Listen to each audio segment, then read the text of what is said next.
We made peace a symbol of ours. In the name of peace we gather here now. Oh Lord, please make these days of ours on this earth filled with peace. Salamun, salamun, salamun, salam. Salamun, salamun, salamun, salam. Salamun, salamun, salamun, salam. Assalamu alaikum wa rahmatullahi wa barakatuh. Welcome to a new episode of Heroic or Heretic. In this episode, me and my friends here in the studio, Ahmed and Omar, we talk about the modern extreme jihadi groups in our days today. And we said previously we're focusing on the ideology of Al-Qaeda's groups and ISIS and similar groups. In looking into their ideologies, just looking at their personalities, look at the evidence that they use to justify their actions, looking into the issues that they raise and became a concern of so many Muslims today, how to understand these concepts. And with the globalization that we have today, and the globalization of the information and things online, people reading, get confused. And one of the issues that we mentioned last time is the issue of Al-Khilafah. There is no doubt Al-Khilafah is a concept that's known in Islam. Al-Ulama rahimahullah talked about. And Al-Khilafah in a simple term, it is to gather the Muslims around a political figure who lead them. This simple, very simple term. Like any president or king today, or any government that govern a group of people. In the old days, not only in Muslims, in the whole world, they don't have that concept of dividing the world into small nations. They were bigger nations. You have the Romans, the Persian, the Mughal, the Indian, in Africa, and in many other places. So the Muslims in the early days have basically this big, huge land. Muslims live in a huge area, stretched from the Morocco, from the Atlantic Ocean all the way to China. Going all the way to Eastern Europe, and big part of what's known today is Russia. And so this is a huge country, a big part in Africa as well. But didn't work this way all the time. A lot of people think that Muslims all the time is like under one political figure. That's not true. In the middle of the Abbasi times, the Ummah break down into very different small nations here and there, and many of them became almost like independent. And one of the clear example is Al-Andalus was completely independent from the rest of the Muslim Ummah, have their own basically leaders, and nobody ever said, the scholar of Al-Andalus, nobody said that this is haram or kufr or wrong. They still managed. Why? Because the point of appointing a government or a leader, and in the old days usually it comes in the form of one man, one figure. That's how humanity used to be, and that's the way. But in Islam, if you notice, it's not about a person. It's about a political entity. That could be a person, could be a government, whatever it is. There is a lot of flexibility in the evidence here to tell us the point is to govern and to unify the people who living, the Muslim who living, or the people of this land around a political figure. This political figure responsible of two matters to secure: the political matters and the security and the safety of the people of this land, and also responsible for securing the religious matters, to protect the religion, and protect also the welfare of the people. And protecting the welfare of the people means to provide an army, to provide a system, a judicial system that will ensure that people treated fairly and nobody abuse others. So that means you will have, that's why they formulate the police, that they formulate the Amr Ma'ruf and Nahy Anil Munkar, the Hisba in the old days in Islamic system. Then you have also an economic system to provide the wealth and to share the wealth with the people, to provide social justice, and you in the same time protect the country from foreign entity to come to attack them. That's why you have armies. So this was something developed in Islam, as well developed in humanity. It's not something unique about Muslims. But I think what's so unique, it is that there's so many guidelines in Islam to teach us that this is leader, or this Khalifa, or this Imam, have a lot of responsibility in front of Allah subhanahu wa ta'ala. Fear God, fear Allah subhanahu wa ta'ala, and also give a lot of flexibility to the Ummah to find the way that they want to be governed, because in the end of the day, it's a contract between the Ummah, the nation, and the leader. It's a contract. So whatever in that contract you want to put, it's up to you. So you can put that contract in a way that there's a governor, there is basically a cabinet to govern. It's one person or a group of people. Okay, that leader have 1, 2, 3 power, or he doesn't have these powers. It's up to the people how the contract will be. But Islam comes with another concept called Ahlul Hal wal Aqd.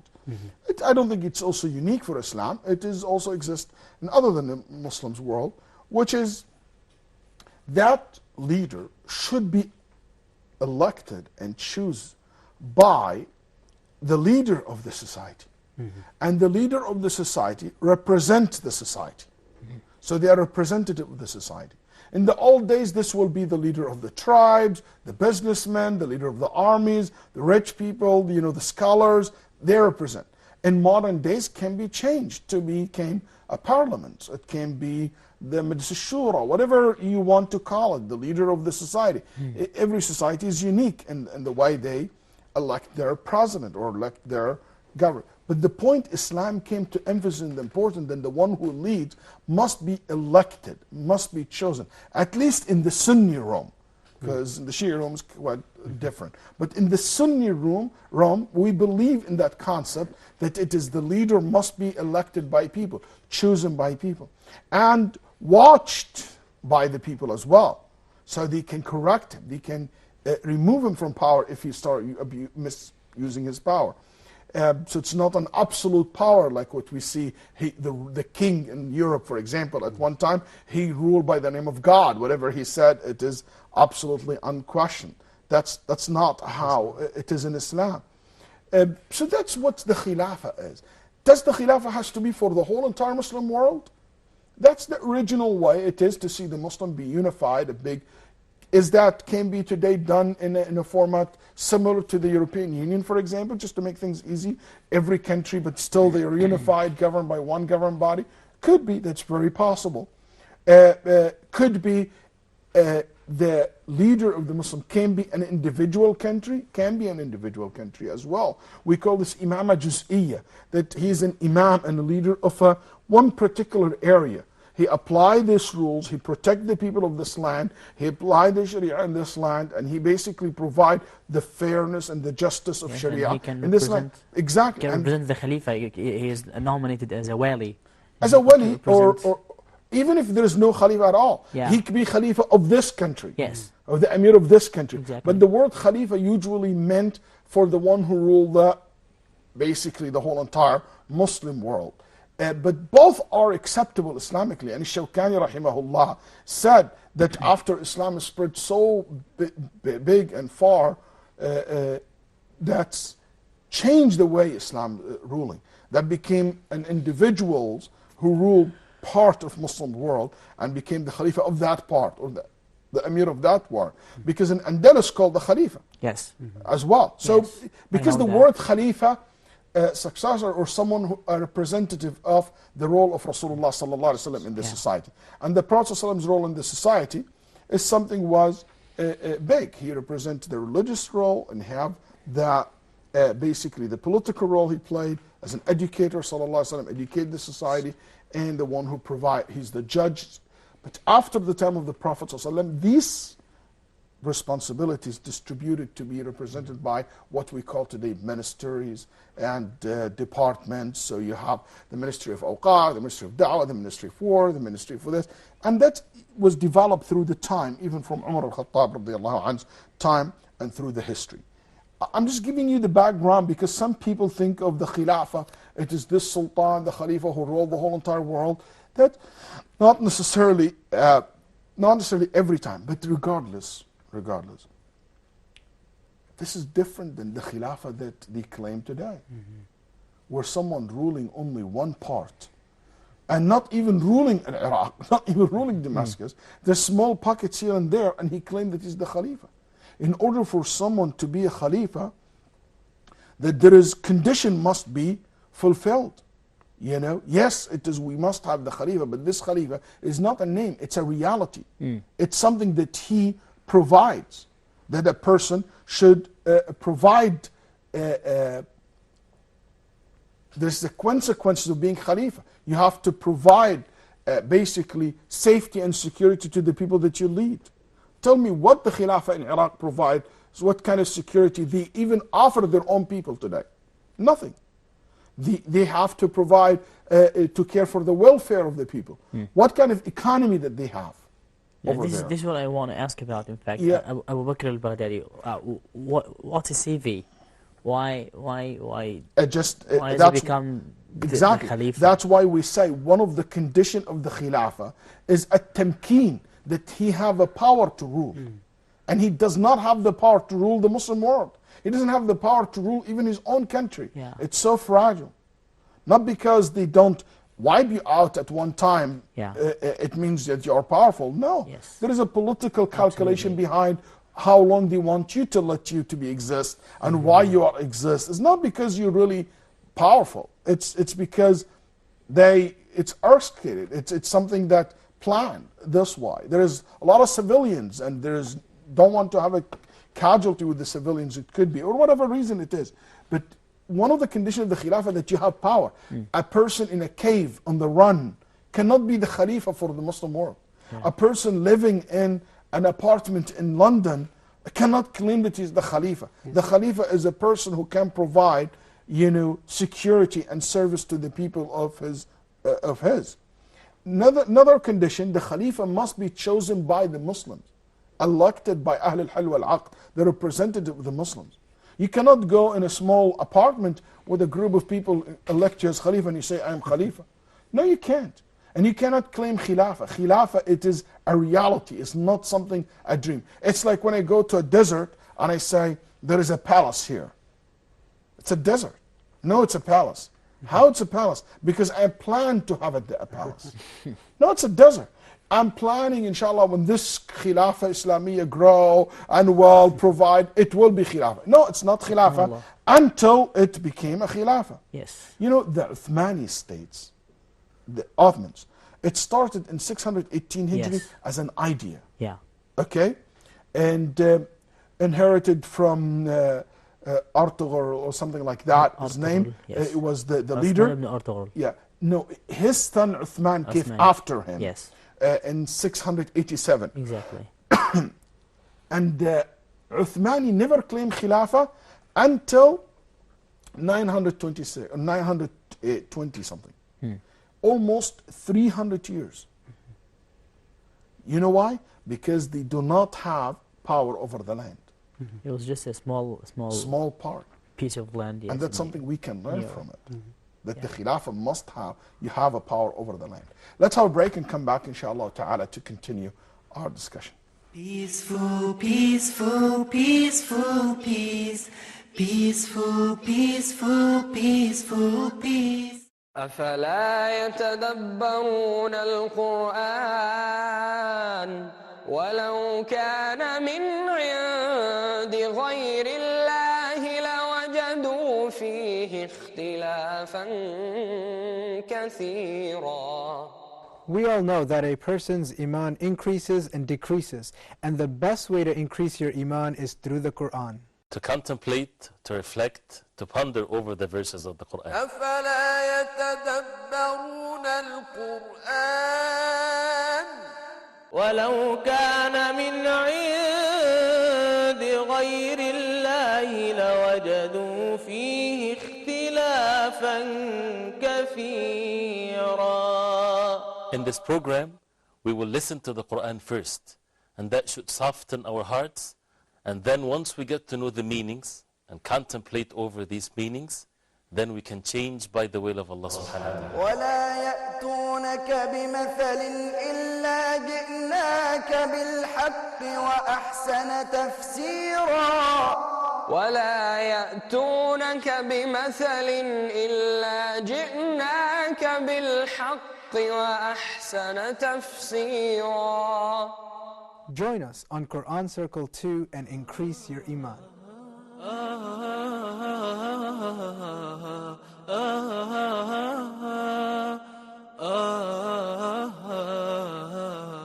Peaceful, peaceful, peaceful, peace. Peaceful, peaceful, peaceful, peace. Welcome back to Heroic or Heretic. In this episode, we've been talking about some of the issues that raised by these modern extreme jihadi groups, like the concept of Khilafah and what that means really in Islam, and how the big difference between the Khilafah that we know as Muslim and the scholars discussed, and the Khilafah that claimed by these groups. And we mentioned two important points: that the Khalifa cannot claim himself Khalifa without being elected by the general public of the Muslims and by the leader of the representative of the Muslims. And also we said that the Khalifa must be a person who is able to provide and to care for the welfare of his people, provide security, safety for them, and also masalih ad-din and masalih ad-dunya, the religious benefits, and provide the religious needs and requires for people, make it possible for them to practice. And in the same time, the worldly matters, like building an economy, providing safety and security for people. And these basic things, unfortunately, does not exist today in many of those people who claim Khilafah through the history, especially if you claim Khilafah over the whole entire Muslim world. And that also lead me to another discussion, which is the issue of al-hukm bighayr ma anzal Allah. I guess everybody knows about this issue, ruling with other than Allah subhanahu wa ta'ala's sharia. This is one of the most common issue the jihadi groups use today. One of their main points and principle that they use to make takfir and to judge Muslims' country to be non-Muslims, because they said they rule by other than the Sharia. So for them, anyone ruled other than the Sharia is what? Is not a Muslim. And the verse that they use, remember? What verse? The very common verse that people use here. وَمَنْ لَمْ يَحْكُمْ بِمَا أَنزَلَ اللَّهُ فَأُولَٰئِكَ هُمُ الْكَافِرُونَ. What that means? That means that the one who is judging or ruling without the Sharia of Allah, he is going to be like a disbeliever. He is a disbeliever. So they use this verse: whoever rule between people with other than what Allah have revealed or sent down is a disbeliever. That's right. They say that this is a verse which is make a very general statement that and very clear that this person is a kafir. Yes. Okay. So how can we understand this verse? Is this verse really can be understood in its generality like this? If you look at this verse, it gives you two umum, which it means two generality. Number one, it says, وَمَنْ لَمْ يَحْكُمْ. Man, anyone.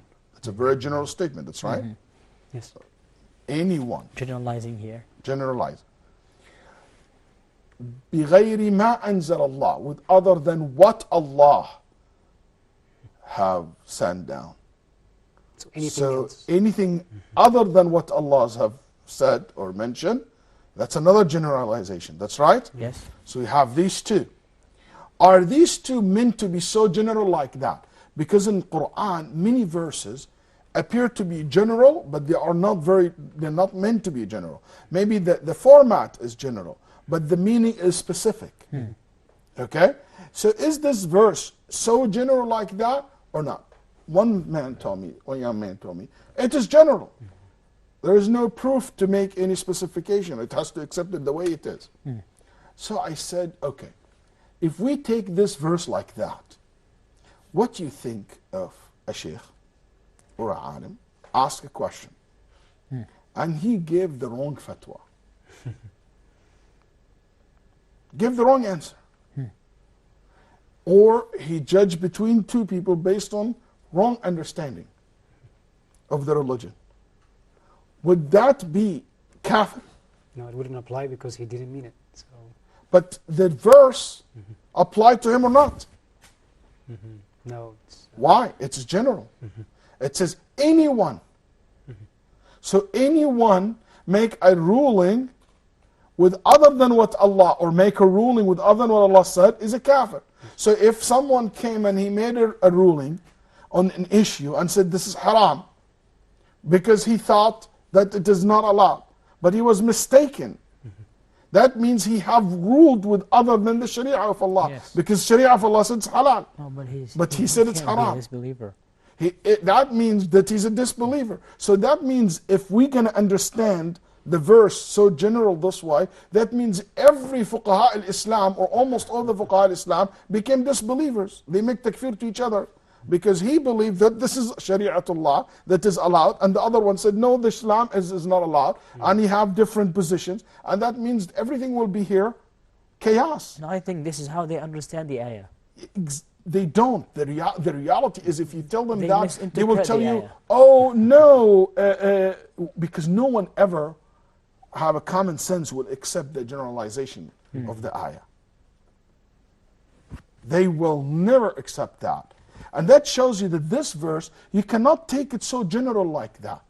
That's why if you look at the Mufassirin, rahimahumullah, they did not make it so general like that.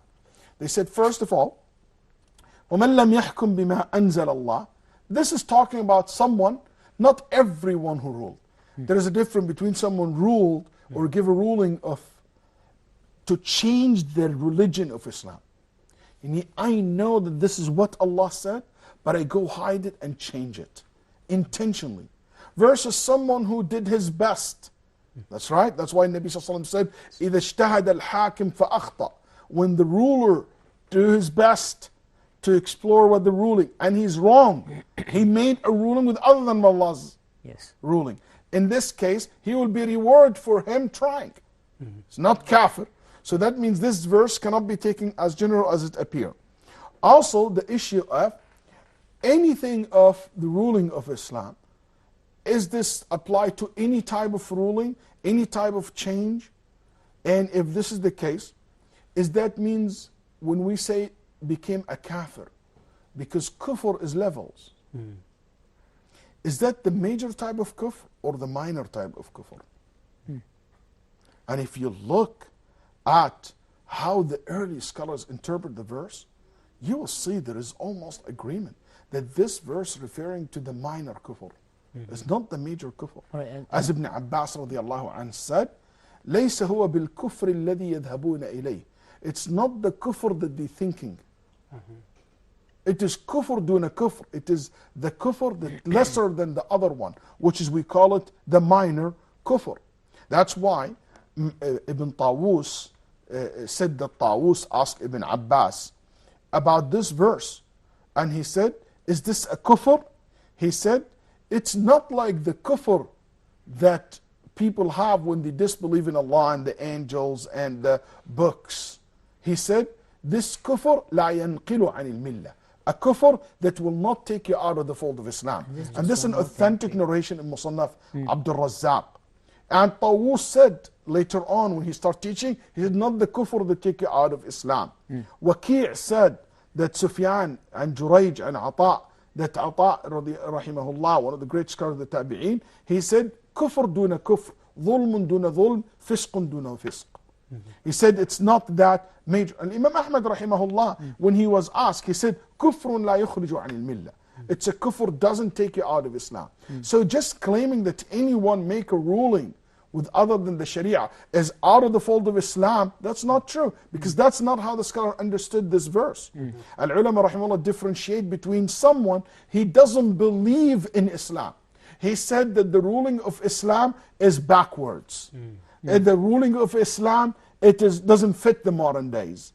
Islam does not have no space because it's a Bedouin religion.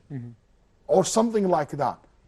That's a person that now is not about ruling, it's about he believes that this Sharia does not fit. this ruling is not correct. He claiming that, in another word, he's better than Allah subhanahu wa ta'ala, or he can come up with something equal to the Sharia. He will say that instead of killing the killer, let's put him in prison. It's better than killing the killer. He believed that his ruling better than the Sharia. That's the kufr. But someone who don't believe, who don't apply the Sharia for whatever for example, because he's not capable of doing it. As somebody, he think that he cannot carry people according to Sharia because that will cause a problem or a political problem for them. He have a reason for that, or he have a shubha about it. That doesn't take the person out of the fold of Islam.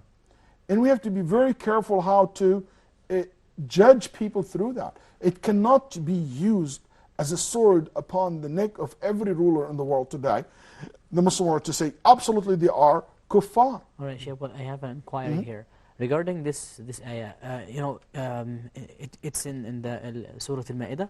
Yes? Yes. Okay. من لم يحكم بما أنزل الله فأولئك هم الكافرون ومن لم يحكم بما أنزل الله فأولئك هم الفاسقون فأولئك هم الظالمون. Yeah? Yes. Great. Three descriptions. Yes. Fasiqs, which is person who basically exit from the righteous path. Yeah. Or dhalim, transgressor, or disbeliever. Yes, exactly.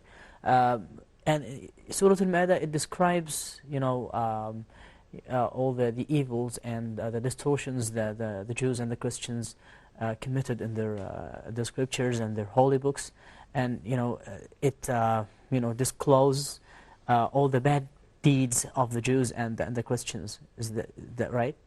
Yes, it talks about the change that they made. So I think it's in this area, it's a kind of setting a comparison between, just don't do like the Christians and the Jews. وَمَنْ لَمْ يَحْكُمْ بِمَا أَنزَلَ اللَّهُ. I think it's kind of warning the Muslims not to do like the Christians and the Jews did in their Actually, this scriptures. verse in particular was revealed into the incident where some of the Jews asked the Prophet ﷺ a question, and they changed their ruling of the Torah. And Allah subhanahu wa ta'ala made that change that they made in their book.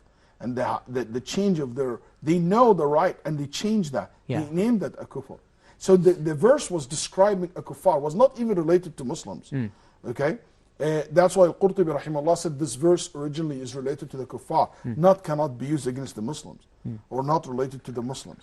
So my point here is to make sure that